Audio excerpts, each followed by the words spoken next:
The legendary broadcaster also accused the BBC of seeing the government of the day as the enemy ahead of his new book's release.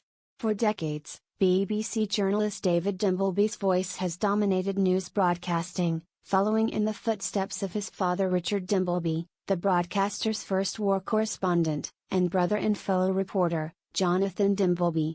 Across his long career he has become a firm favorite with viewers thanks to his no-nonsense interviewing style and leading coverage on important events such as the BBC's election night specials both in the UK and the US.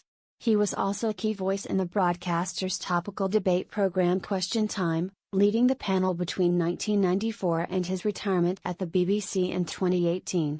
Since then, he has occasionally reappeared on screens, including most recently for the Queen's funeral coverage. His career is considered in his new book, Keep Talking, A Broadcasting Life, which delves into his career at the BBC, discussing the controversies that defined his time in journalism.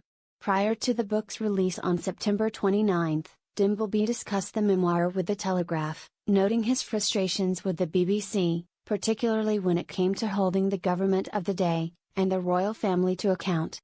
He explained that the BBC knows that number 10 is the enemy, whatever government is in power,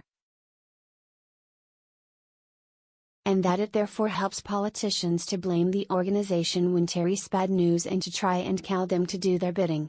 Dimbleby, 83, added, "That's obvious. But I think the BBC finds the palace more difficult.